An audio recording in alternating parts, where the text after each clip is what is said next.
Why are we drawn to the ocean when we know how many risks are out there? And what happens when the water turns against us? These are the questions I'm going to be answering today as I bring you one curious true story and three related very brilliant books.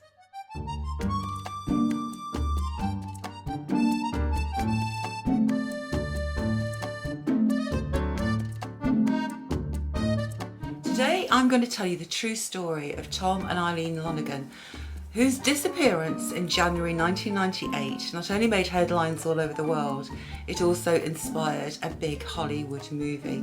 But before we get into that, if you are a fan of curious stories and you love a good book recommendation, then you are in the right place, because that's all we do and I upload every single Sunday.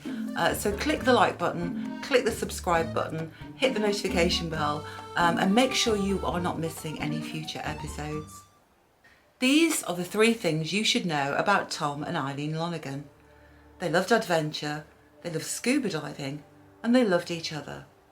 They met at the Louisiana State University, which they both attended, and actually got married while they were still students. And at the time of this incident, Tom was 33 and Eileen was 28, and they'd been together for 10 years.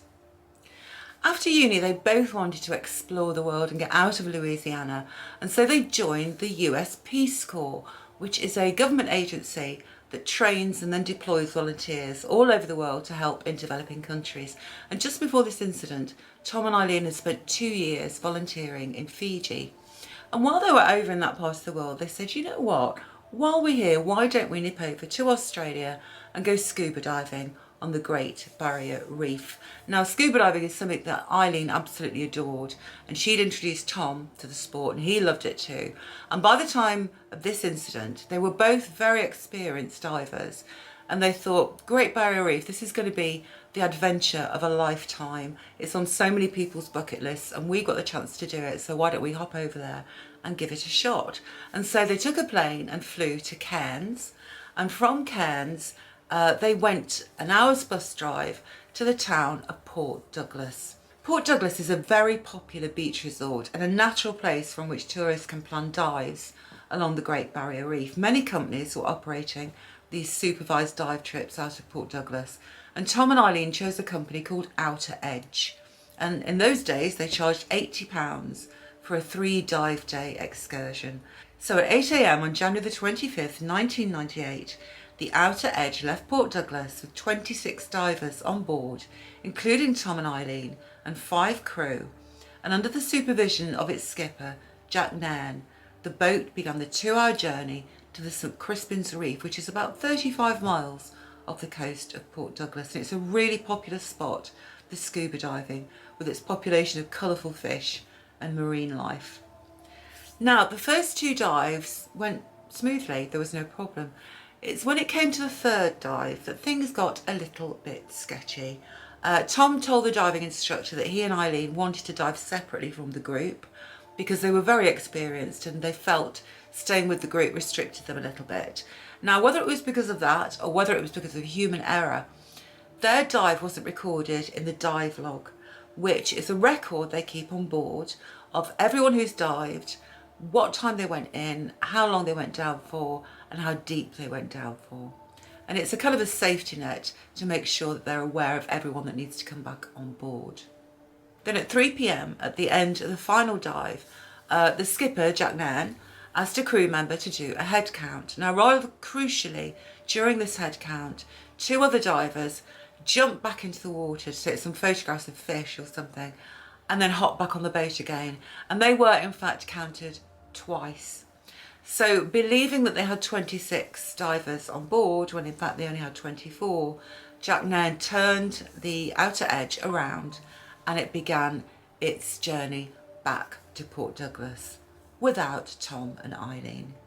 The Outer Edge even returned the next day to the exact same spot where they'd left Tom and Eileen the day previously, with a whole new gang of divers on board. And one of those divers found some belt weights on the seabed, which were most likely Tom and Eileen's, and which they'd abandoned when they realised that they'd been left behind. Still, nobody clicked. Now, it's not known how long Tom and Eileen were under the water, but when they came back to the surface, can you just imagine their horror when they realised there were no other divers, there was no boat. It was just them and miles of ocean. Now, although they must have panicked at first, surely they would have thought, you know, come on, they're going to recognise that there are 2 divers missing off this boat and they're going to come back for us. They'll be back any minute. But rather bizarrely, nobody on that boat realised that Tom and Eileen were missing.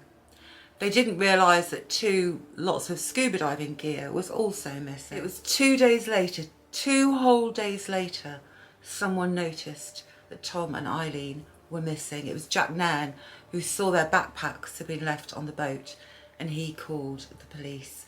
There was a major air-sea rescue mission involving 17 helicopters, boats and aircraft, but nothing was found. And 5 days later, very sadly, the search was called off. On February the 5th, so 10 days after Tom and Eileen were left out at sea, there was an update because Tom's BCD was found. A BCD is a buoyancy compensator device. No, I don't know either. It's obviously some kind of diving equipment, and it was identifiable to Tom, and also part of Eileen's wetsuit was found at the same time, and they were found about 62 miles north of where Tom and Eileen were left on the Great Barrier Reef. Eileen's wetsuit, the fabric had torn and was jagged, so they did initially think maybe it was a tiger shark that got them, or a saltwater crocodile. There are many saltwater crocodiles in that area, but then it was established, and the conclusion was that it was possibly sharp coral that had caused these rips in the fabric.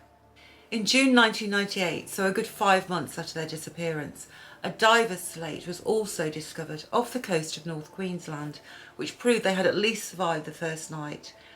Heartbreakingly, it was said to have Eileen's handwriting on it, and it read, January the 26th, 1998, 8 a.m. To anyone who can help us. We have been abandoned on Agincourt Reef, 25th of January, by MV Outer Edge. Please help to rescue us before we die. Help. Dive tanks and one of Eileen's flippers were also washed ashore. Tom and Eileen's bodies were never found. So of course the conspiracy theorists sprang into action. There were people who believed that Tom and Eileen had actually faked their own disappearance, which is a little unlikely, being as none of their bank accounts, credit cards or anything was touched ever again, and no one cashed in the insurance policy. And I can think of a lot easier ways to fake your own disappearance. Other people believed that Tom and Eileen had done this deliberately, and that was fueled by some of Eileen's diary being leaked to the press.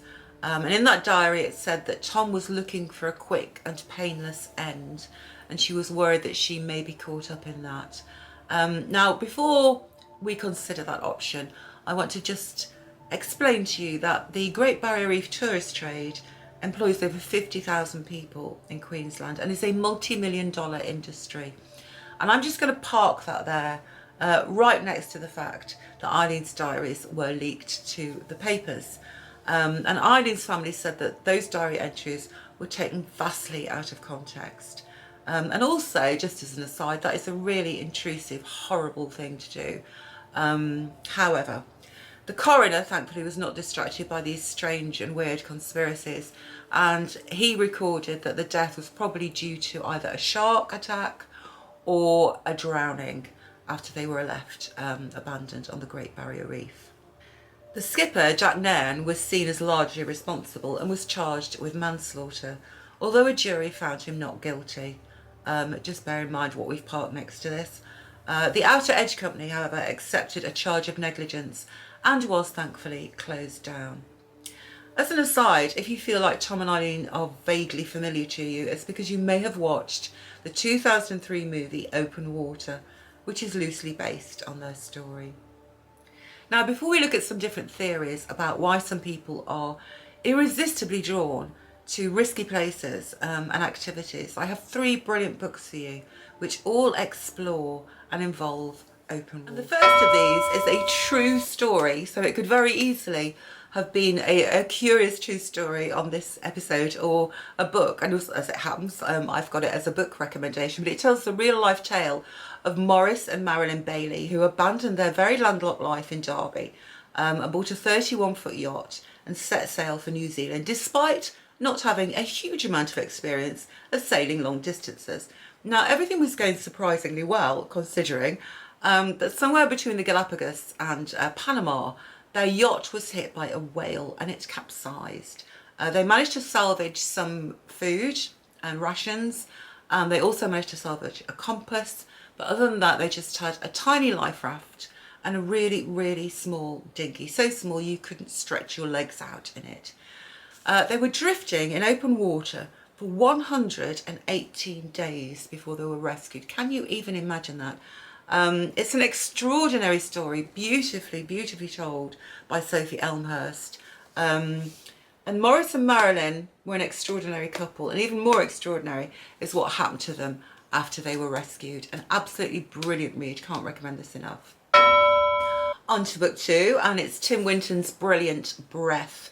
This is a novel set in Western Australia in the 1970s, and it involves a friendship between two boys, Pikelet, who is the narrator, and Looney, his mate. Now, they're very opposite in personality, but they bond over their shared love of dangerous stunts. And these two boys decide they are going to start and take up surfing. And they're taken under the wing of a local old surfy character called Sando, a much older man. And Sando teaches them the basics, but then he encourages them to take bigger and bigger risks. And desperate for his approval, the boys take on these risks despite the dangers which lurk out there in the water. And Sando pits one boy against the other. It's such a complex, beautifully written story. It's like a coming of age tale, but it's much more complex than that. And it has some very, very dark topics, which Tim Winton handles beautifully. This is not a long novel, but my goodness me, it packs a punch. And finally, I could not do a video about the dangers of open water without this absolute gem of a novel. Police Chief Brody and his need for a bigger boat have haunted me since I watched this film and read this book when I was about 12, i.e. far too young to be doing that.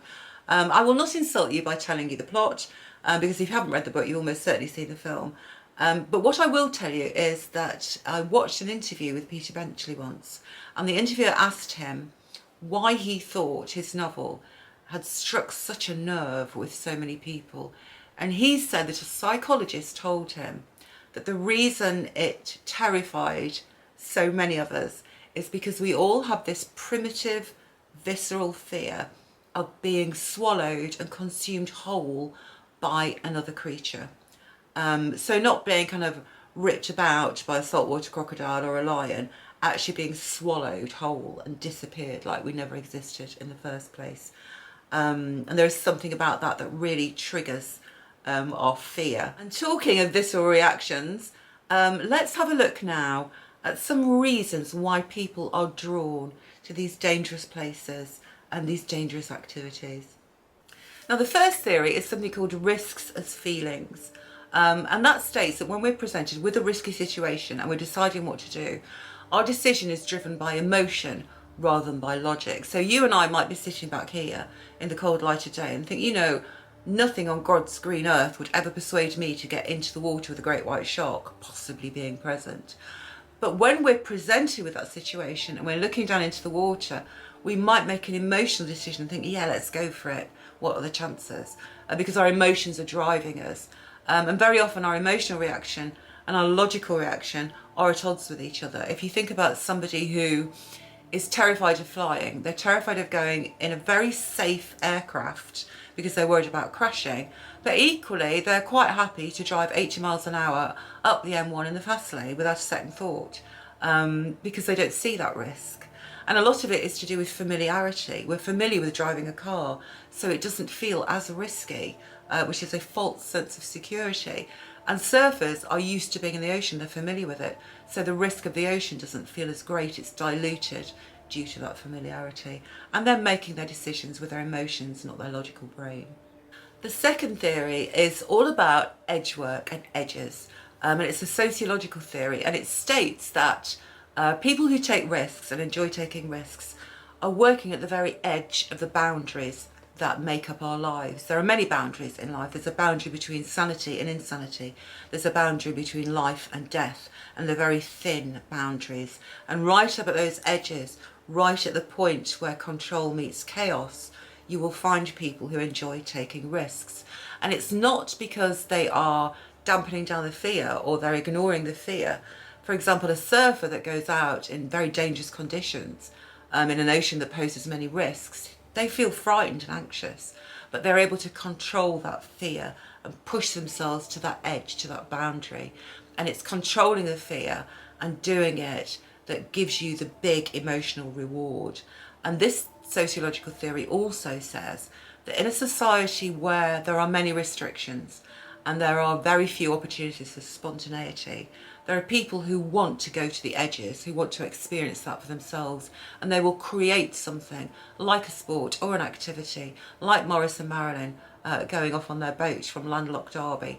They will create an opportunity to push themselves to the edge and control their fear to get that big emotional reward. And finally, there is a transformative power in conquering fear. People who risk take regularly, develop a relationship with fear, and they feel transformed and energized and uplifted by it. And also the risks that they take and the things that they do with big risks are part of their identity. Now, a little while ago, you may have seen there was some viral footage, drone footage, of a great white shark, which for quite a few days was stalking the beach at Bondi. It was just beyond the breakers. It was very dangerously close to people who were surfing and swimming in the sea. And they closed the beaches. They closed it. They said people couldn't swim, couldn't go in the water, it was too dangerous. And I was looking at a webcam live stream of Bondi Beach because I'm a sad, tragic person who loves sharks. So I was watching that on my TV, and so many surfers were walking down to the edge of the water in their wetsuits with their surfboards under their arm, staring at the water, shuffling about, chatting to each other, and then thinking better of it and walking back up the beach again. And that happened again and again and again and again, because surfing is part of their identity. It's who they are. It's how they define themselves. And even when there are situations where there is literally a shark the size of a large car out there in the water, they are still contemplating breaking the rules and going for a surf, because that's how they see themselves. So taking risks is a very complex thing and involves lots of different factors, very often linked to how we see ourselves and our identity, certainly with those Bondi surfers, but also with Tom and Eileen, who saw themselves as divers. It's something they love doing, and they love doing it together. And they like pushing their life to those edges that we talked about, which is great because the sea is transformative, it's liberating, it's an incredible sense of freedom, and it's so magically beautiful. But we have to remember that the contract we make with open water can change at any moment and without warning. Very sadly for Tom and Eileen, it wasn't the ocean that posed the biggest risk to them. It wasn't the shouty risk. It wasn't the one that we all think of. The risk that proved fatal was putting their trust in other human beings, and an act of such terrible human carelessness and neglect, it cost them both their lives. Because the biggest risk of all might not be the obvious one. The biggest risk to you might be the one that you don't immediately think of, and the one in the most unlikely place.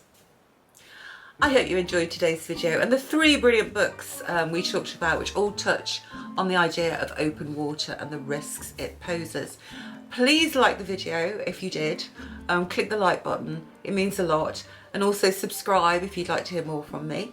And I will be back next Sunday when we will be talking about people who give up their lives, all of a sudden walk away and start again. And a case from Australia which not only gripped the whole nation, but gripped the entire world. It's so puzzling. I will see you then. In the meantime, have a brilliant week.